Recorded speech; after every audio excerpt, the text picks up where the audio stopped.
Right. I came to talk to you about stuff that's happening in Israel, and anybody who has talked to me in the past few days knows that I'm part of 269 Life, and it is a very focused movement, and we do our kind of thing. I did not get on the stage only to talk about what we do. We have tons of activities in Israel. We have tons of stuff happening, and not all of it is us doing it, and not all of it is people I personally like doing it, but they are still doing it, and I think you deserve to hear what they have done. So I'll get started. I do not like to be overly optimistic about how things are. No matter what I say now, no matter how awesome I think it is, we have so long to go. We are so far from being anywhere where I could possibly be pleased with the results. But I'll tell you about a few things that are happening, and if you want to take their example, if you want to follow that path, if you want to do stuff that is similar, then feel free, because I think things are beginning to work. Things are beginning to change. And I think that the biggest thing that is happening in Israel is the fact that veganism and the animal liberation idea and the anti-speciesist idea is becoming mainstream. It is becoming an issue that is debated.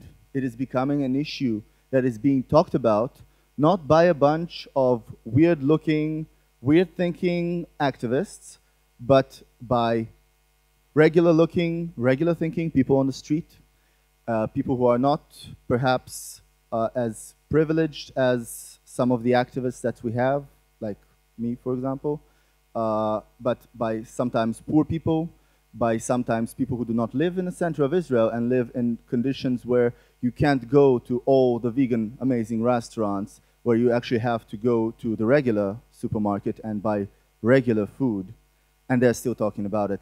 And I think there are a few reasons for that. So, what are those reasons?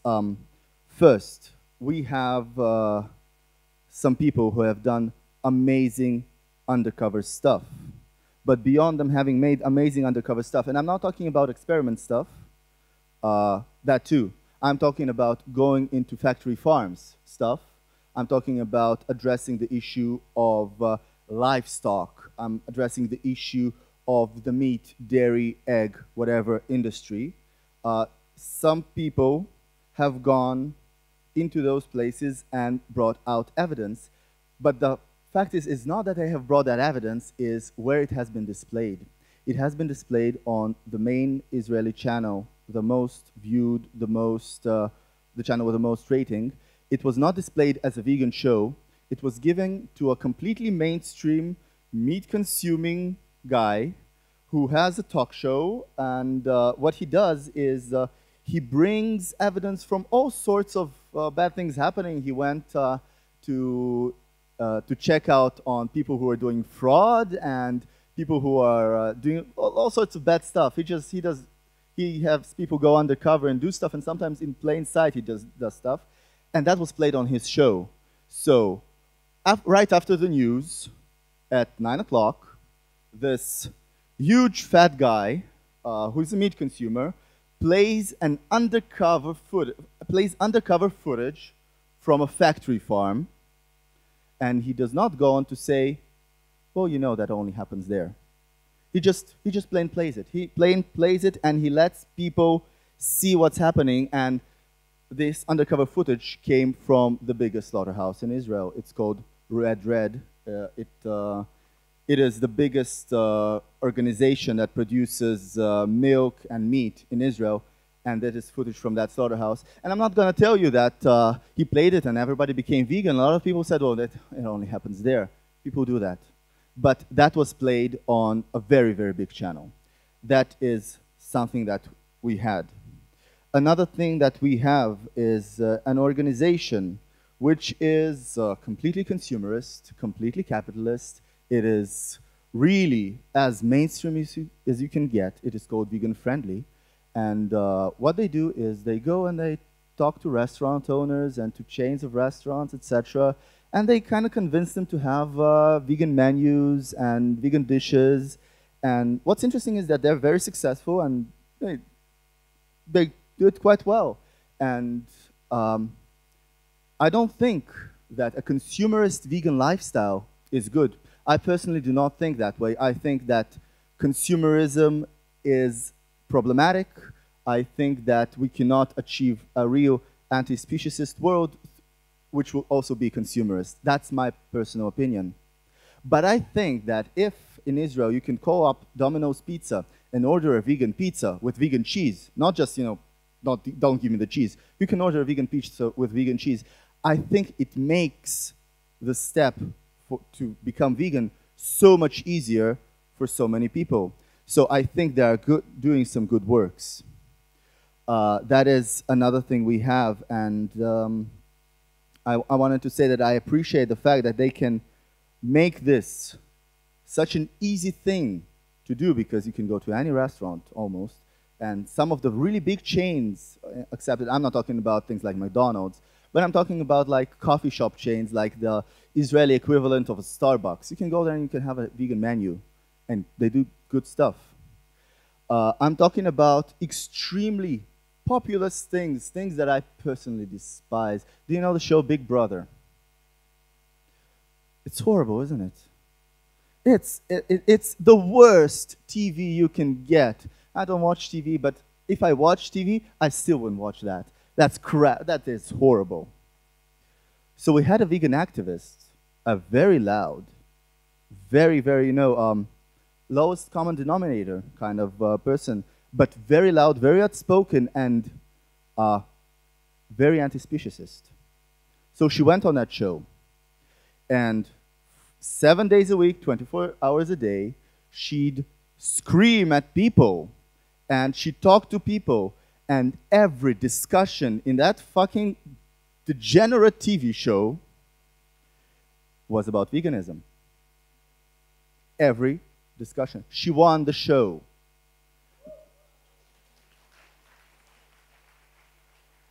The runner-up, by the way, the second guy, he became vegan during the show. So, yeah, I know, this is crap TV, but it got people that would have never been exposed to a protest in central Tel Aviv, because those people would never visit Tel Aviv. They do not live in the center. They are not rich, and they are not white, and they are not what we usually have as our comfort zone target audience. They were exposed to veganism, to a very specific anti-speciesist view, completely uncompromising view of veganism, which is the kind of view I like, and I think many of you do like it as well. And they were exposed to it. And I know that even if a lot of people think that she was completely, utterly insane, and I had that said as well. People come to me now, oh my God, have you seen her? She's crazy. Yeah, but you've heard of her, right? You've heard of her. You now know what she's talking about, because a lot of those people have never heard about veganism before, and suddenly that's becoming an issue. So to me, that is very important, and it has been a big step into making this thing mainstream in Israel. And I used to think that mainstream was bad. I hate mainstream. I hate mainstream music. I hate mainstream books. I hate mainstream everything. But I'm a weirdo, and we want normal people to become anti-speciesist. And I think it is important for it to become an issue that anybody, everybody, does that. Because if only, if only the people that I like become vegan, it will not help that many animals, will it?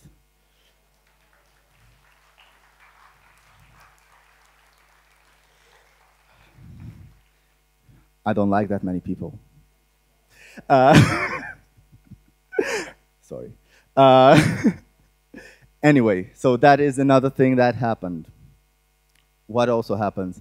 What I like about Israel is that we have different organizations doing different things. It is not just an anti-foie gras.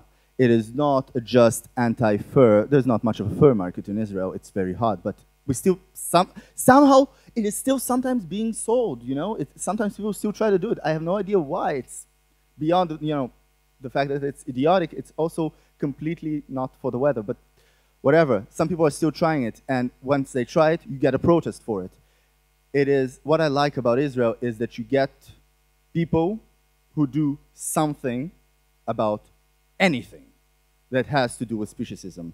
Because we had the guys that work for closing the Mazor farm, and if you've heard John speak about this Gateway to Hell thing, then with El Al it was successful, but it took us some time, and I'm saying us, but I was not involved in that campaign at all. It took them some time to get to the point Mazor farm is about to be closed. This is a farm that was growing monkeys for research. Now, so there are people who are doing that, and they are focused on that, and that is their activity.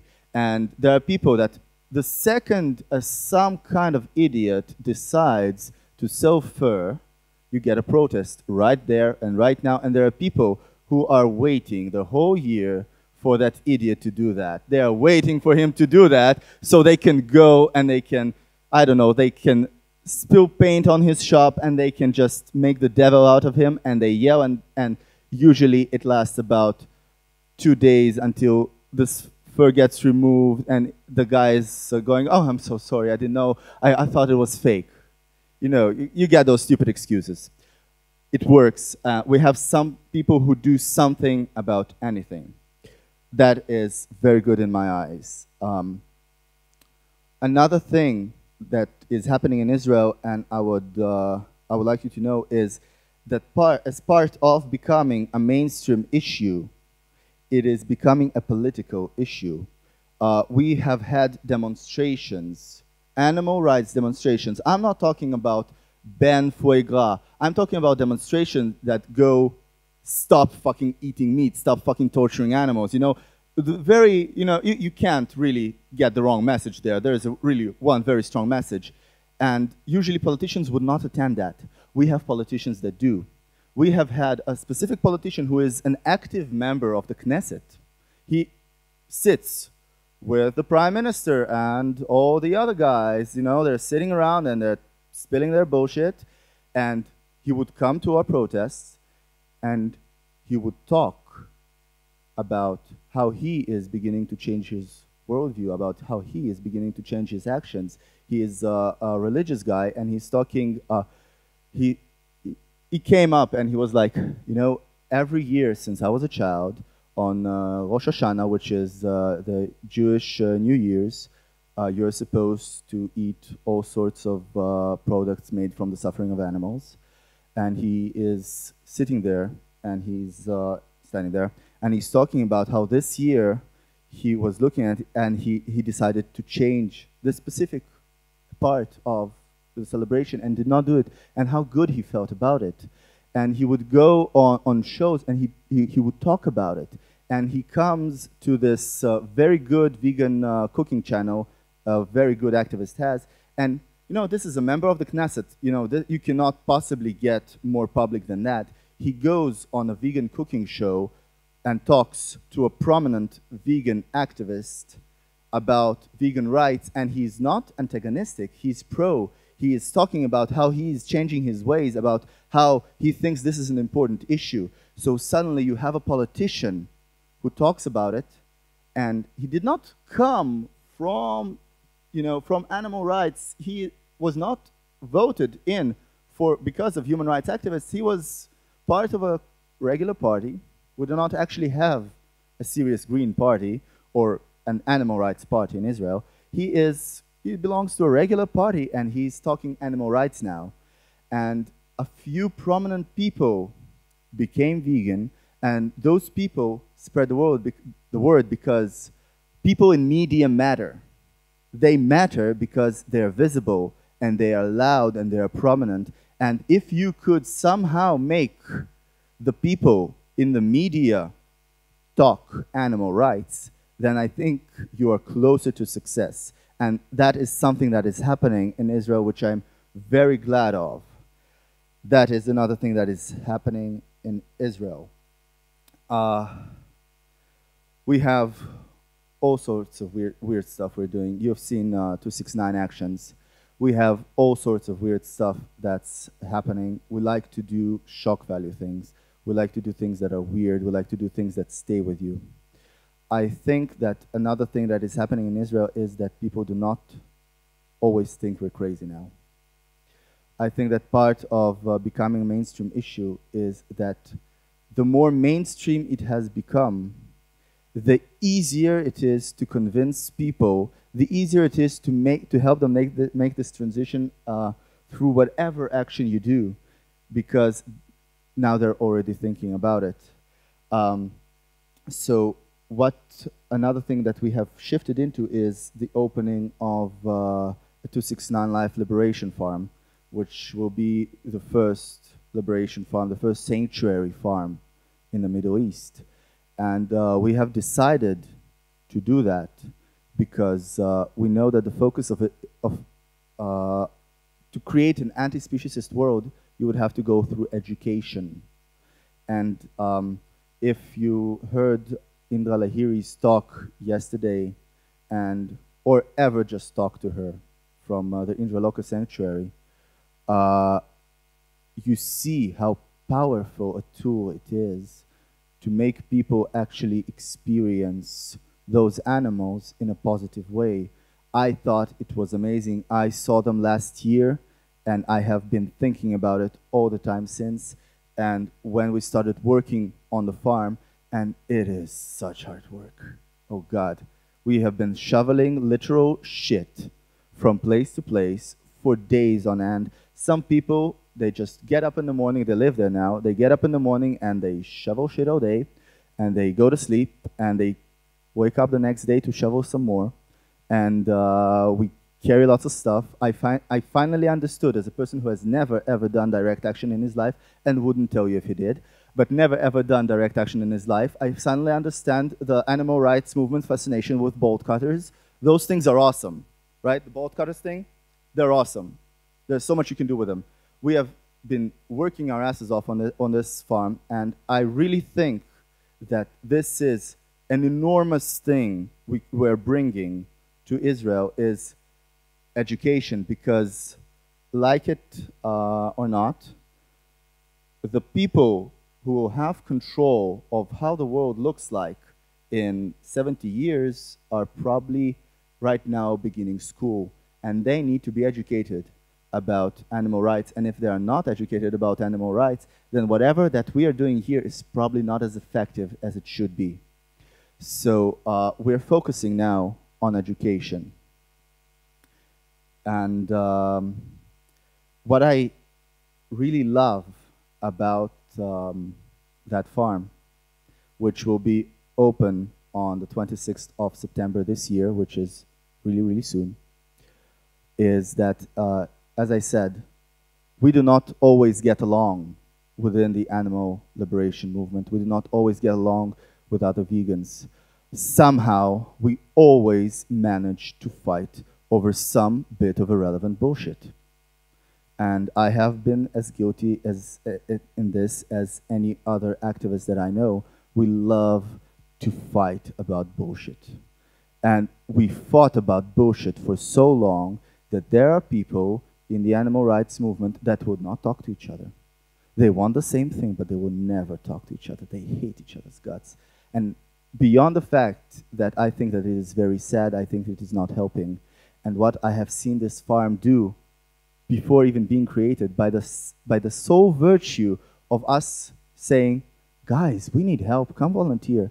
We've had some of those people come and they volunteered with us because they got the fact that it is important, and I think it is helping bring activists closer together.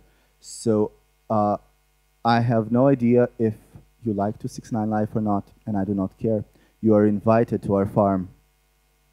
You are welcome with us. Thank you very much.